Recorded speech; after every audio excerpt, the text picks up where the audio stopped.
Hi, everyone.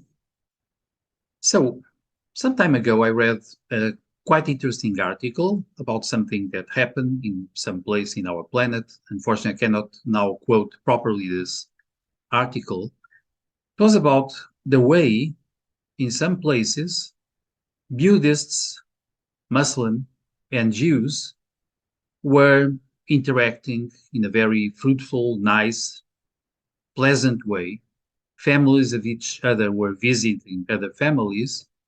They were enjoying being together, collaborating, sharing.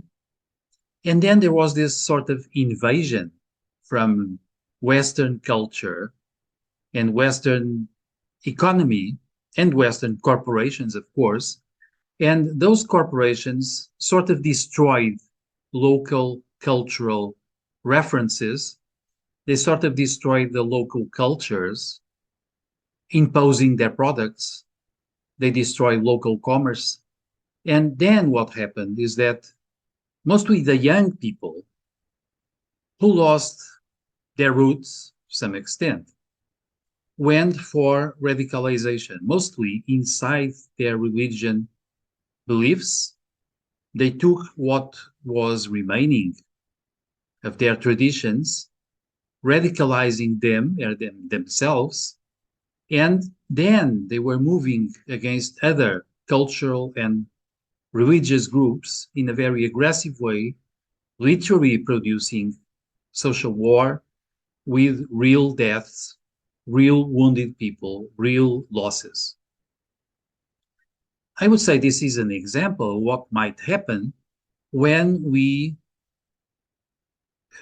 suddenly start losing our historical and cultural references, when we no longer know to some extent who we are, what we are doing, what we are aiming for, because we lose our roots, we lose our uh, personal and cultural history. We lose our even some amount of our world history. This is probably why we feel so bad when we know that some important global monument, some world heritage has been destroyed. Now, there is the modern ongoing cancel culture. It's all too easy now for people to become offended by each other or by something they target. And it's all too easy now to advocate, to, to say we should destroy books, statues, buildings that hint at a not so nice past, perhaps with misogyny, perhaps with slavery, perhaps with segregation of ethnical groups, of women, of homosexuals, and the like. That's understandable, but trying to suppress what went wrong in the past is not a good way, I think, because it's also suppressing some of our identity, some knowledge about our social progress, our evolution, and it's losing roots. And then we have this tendency to radicalize who we are, to really almost desperately try to find a new identity. This can be quite damaging to our social peace.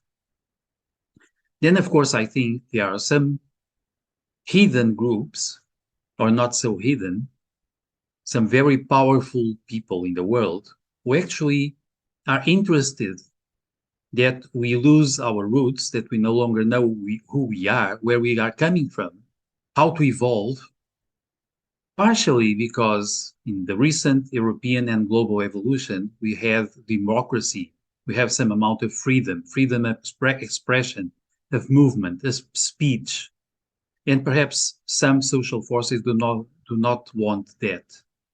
They want a global economic dictatorship. So they want us to become vulnerable to their plans. And eventually, they would like us to build a new identity because we get disoriented, we get confused personally and socially, we get afraid as we lose our cultural references, our sense also of progress, evolution, of the acquisitions from the past, along with the mistakes that it's important to know about. And with that, we desperately have this tendency to search for a new identity, and they give us one according to new parameters that suit them, and eventually that will suit a global dictatorship where democracy will no longer be so important, or freedom, or the possibility of moving around it in peace, meeting other countries, other cultures, other people, that will be suppressed as no longer so important. This is why I'm talking about this. And this is something extremely important to me. As humans, we must enrich our human identity, and that includes knowing about the past and knowing about other cultures, no longer so much to mistrust them, but to collaborate, to enrich ourselves from other people's experience, other people's history, and other people's products. So this is the main idea for today. And as usual, if you like, comment, share. And if you are not offended at what I have been talking about, you may even subscribe the channel.